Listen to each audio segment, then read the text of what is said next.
Assalamualaikum warahmatullahi wabarakatuh. Apa kabar kalian hari ini? Bertemu lagi di pembelajaran jarak jauh hari ke-9.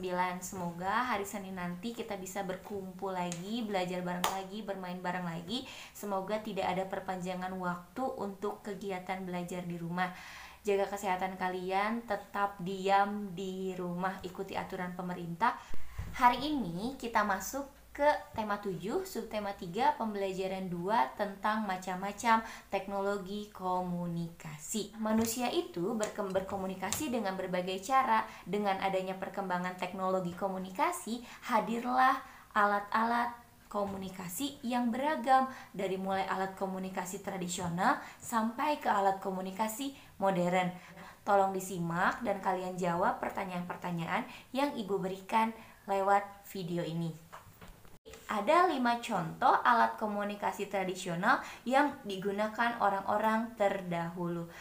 Nah, yang pertama adalah daun lontar. Daun lontar adalah daun pohon palem yang dikeringkan kemudian digunakan untuk menulis surat.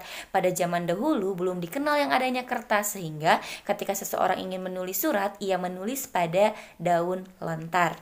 Nah, berikutnya, sebelum adanya kertas, selain pada daun lontar, orang-orang zaman dahulu atau manusia purba zaman dahulu menulis pesan atau menyampaikan pesan melalui batu prasasti. Batu prasasti adalah ukiran di atas batu yang digunakan untuk menyampaikan pesan.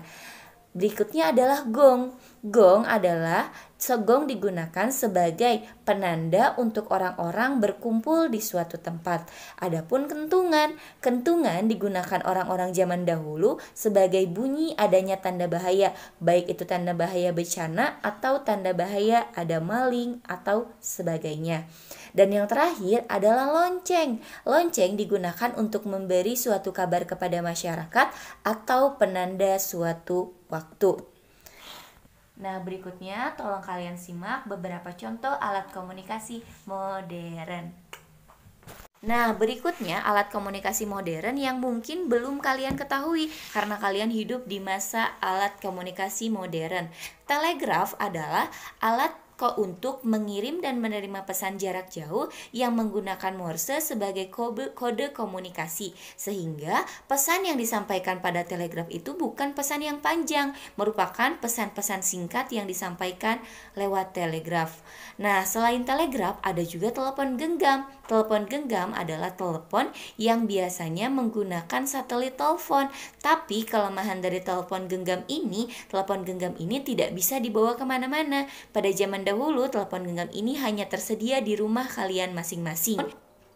Dengan adanya teknologi, telepon genggam itu berkembang menjadi sebuah ponsel. Ponsel yang dapat kalian bawa kemanapun, yang dapat menghubungkan kalian dengan orang-orang dimanapun, bahkan sampai orang di luar negeri. Nah, apakah kalian tahu sejarah penggunaan telepon? Bagaimana bisa terjadinya telepon seperti ini sehingga kalian dapat berkomunikasi dengan orang yang jaraknya jauh, bahkan sampai orang di luar negeri pun kalian dapat berkomunikasi. Bagaimana sejarahnya? Tolong kalian simak baik-baik. Telepon digunakan untuk menyampaikan pesan suara. Manusia sudah mengenal surat dan telegraf sebelum ditemukannya telepon. Namun, surat memerlukan waktu berhari-hari dalam menyampaikan pesan. Selain itu, komunikasi dilakukan secara tertulis. Telepon mulai muncul pertama kali pada tahun 1800-an. Berdasarkan hasil penelitian tentang gelombang bunyi, Alexander Graham Bell menciptakan telepon. Pada uji coba pertama kali, daya jangkau telepon sekitar 8 mil. Selanjutnya ada satelit telepon. Oleh karena itu, daya jangkau telepon semakin luas. Komunikasi dapat dilakukan antar negara. Sekarang jaringan telepon bergerak melalui satelit. Kita dapat berkomunikasi di mana saja dengan menggunakan telepon genggam atau ponsel. Bisa berkomunikasi dengan orang yang ada di Jakarta, di Sulawesi, atau bahkan kalian bisa berkomunikasi dengan orang di Jawa, bahkan sampai orang di luar negeri. Bu punya temen nih di salah satu daerah di Provinsi Sulawesi Selatan, tepatnya di daerah Tanah Toraja. Tanah Toraja ini memiliki salah satu kekayaan seni rupa, yaitu seni ukir pahat.